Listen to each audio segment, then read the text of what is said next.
On this episode of the O2 Garage, I use the Transmig 135 twin turbo to weld stuff. Well, I'm gonna try to anyway. Bloody helmet!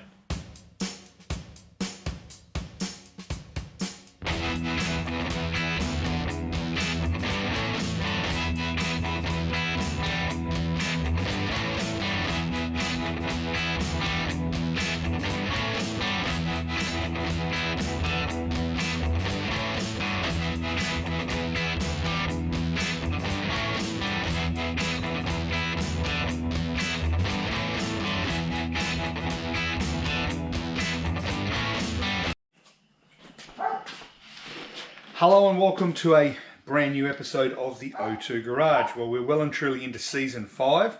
We're doing really well so far. Tom's got his high school car and we're doing some work on the Chrysler in the next couple of videos, and got a couple of presents from the post. Now, if you're a car guy, car girl, car dog, whatever, the best time when you're working on a car is when the post arrives, and we've got some stuff to unpack. So let's have a bit of a look and see what we've got.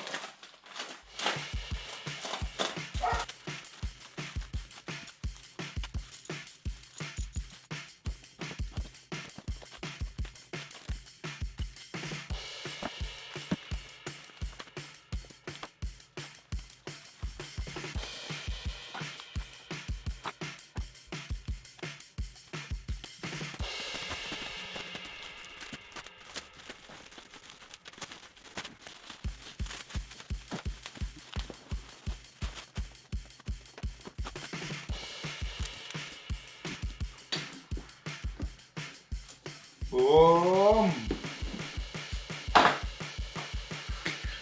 Alright, so here we go. Have a look at all this. Lots of really cool stuff. Let's start over here, obviously, with the big mufflers. I've got two Flow FX by Flowmaster Mufflers for the back of the Valiant, which is awesome.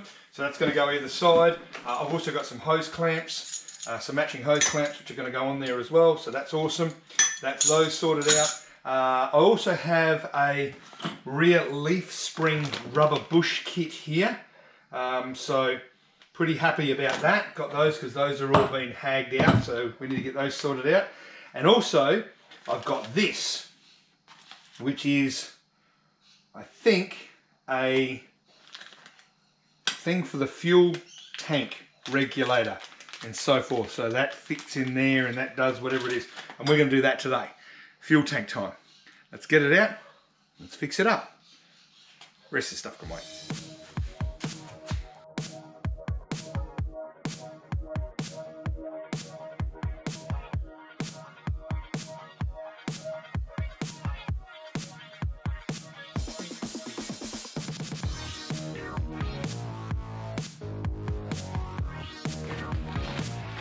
Okay, so fuel tank is now out, and you've noticed I've brought the fuel tank away from the shed. So O2 Garage top tip: if you're going to empty a fuel tank, take it away from wherever your car is, put it in a nice open space so there's lots of oxygen flowing around. Now, you can't quite see it, but this tank's got fuel in it, and it's actually leaking fuel vapor straight out of here.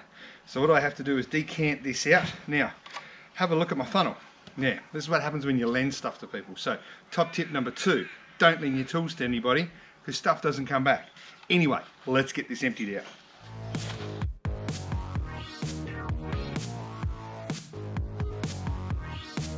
Now, the fuel tank is now obviously emptied out, and what we can do is we can now use our Hemi Performance tool to undo the sender unit, and hopefully, with any luck, have a bit of a look. But I did notice something came out of it.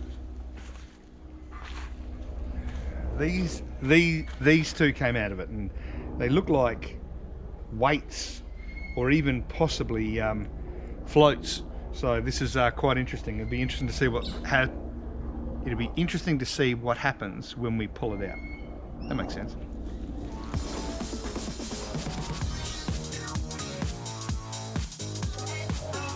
Alright, so I've pulled the unit, and it's the sender unit out, and everything looks pretty good. The float looks like it's still intact, so I'm not sure what the other two were doing in there, so we'll get rid of those.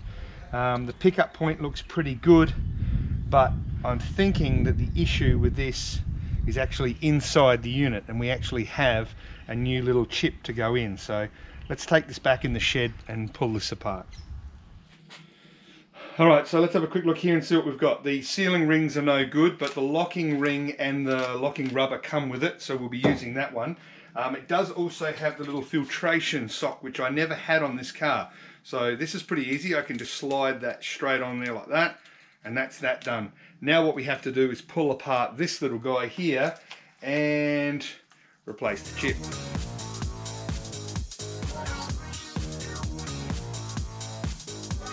Alright, so we're about to do something that I don't normally like doing. I'm not really good at it, which is wiring of cars, but I've got the little sender unit for the fuel system in there, and this is the new one that's got to go in. So I've got to take the old one out and put the new one in, which involves me doing some soldering. So I'm going to do something I don't like to normally do, which is break something. There you go, it's broken. And there's the old one. I don't know if you guys can see this or not, but it's actually got a wear pattern just across here. See, if I make it go like that, yeah, there we go. And I'll use this little guy so you can see it. So the wear pattern is just there where the Chrysler indicator's been going up and up and up and up. It's just been rubbing through. So that's junk. This is my little soldering iron.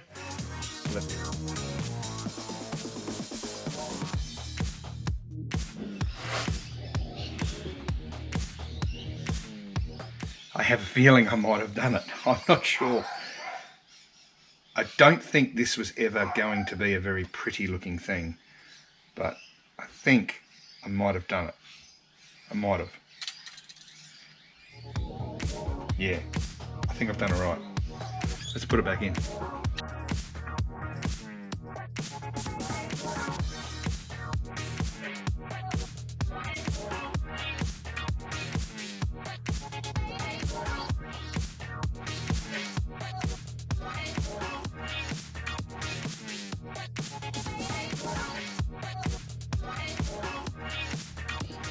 Okay, fuel tank's in, that's sorted, cleaned up, found a loose earth, so got that sorted out. Next up is the leaf springs and, muffler trial fit mufflers.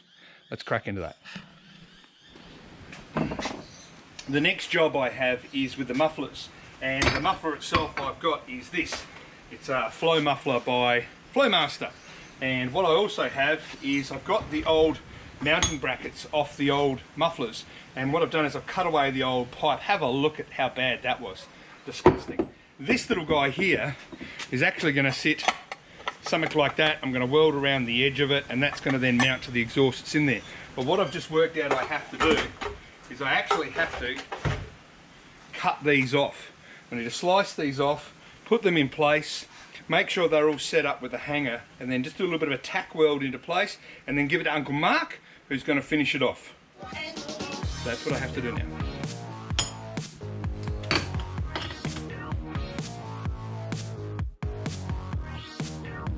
Okay, welcome back under the car, and now it's time to do these little guys, the exhausts. I've got to fit this on here, and then I've got to take that muffler, fit that onto here, and then take this little device and then give it a little bit of a tack weld. And I'll make it very clear from the start, I am not good at welding, so I'm just going to do a tack weld and then hand it to Uncle Mark because he's pretty good at doing it. So let's do that.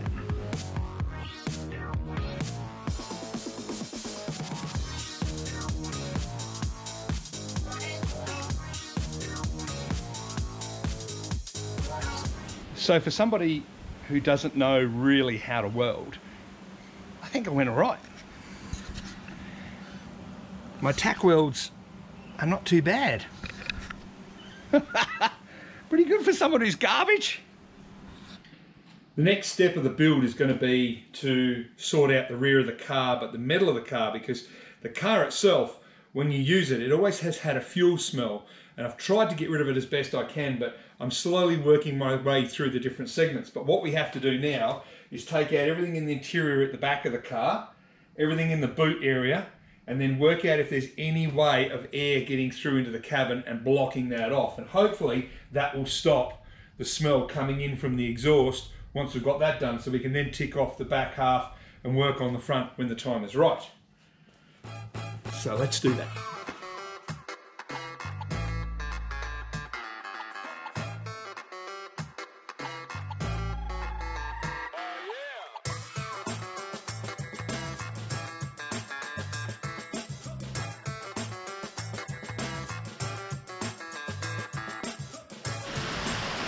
Oh, sounds like there's a bit of hail going on outside, ladies and gentlemen. That's what I like to hear.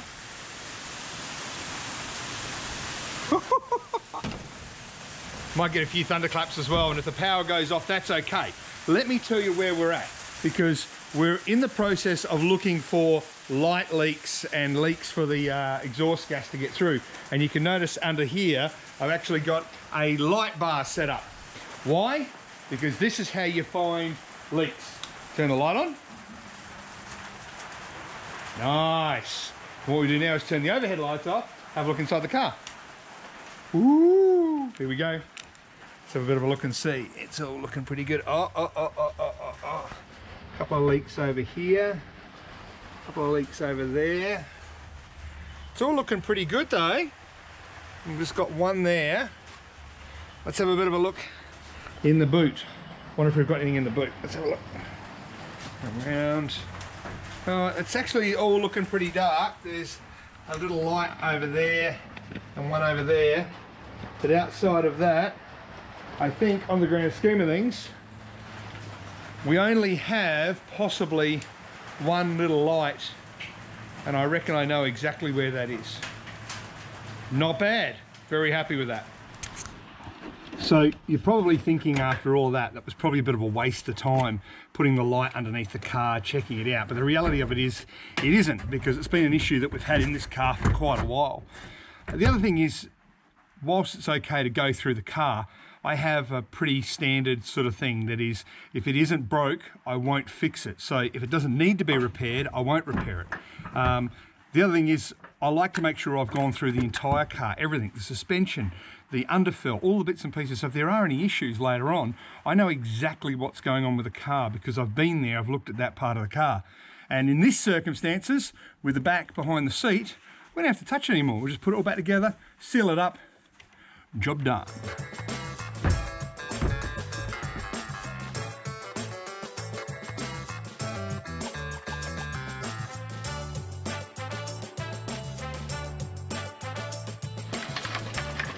Final piece of the puzzle in the back here is going to be this stuff, bed armour.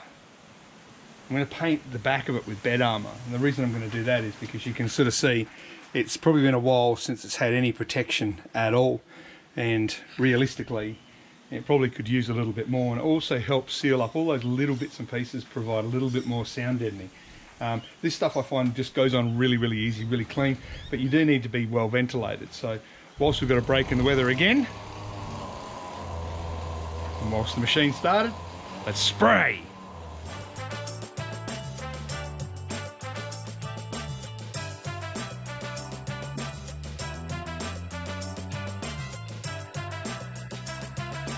Well, it's not the prettiest of jobs, but I think you'll agree, it doesn't actually look too bad. Everything has been sealed and done and so forth. And I even had enough time to do just underneath one wheel arch. And I think you'll agree that it looks pretty good as well. Another O2 garage top tip, just a quick one, got a couple for this video, is that if you want to keep a car quiet on the inside, lots of sound deadener is really good, but also sound deadener on the wheel arches is where you really need to pay attention. If you look at things like Mercedes-Benzes and Rolls-Royces, they are absolutely thick around the wheel wells, so you don't hear any of the road noise. So a little bit of extra stuff on the back is probably going to give us quite a ride. And that's a good thing. Yeah, now what are we going to do? Leaf springs. Yeah.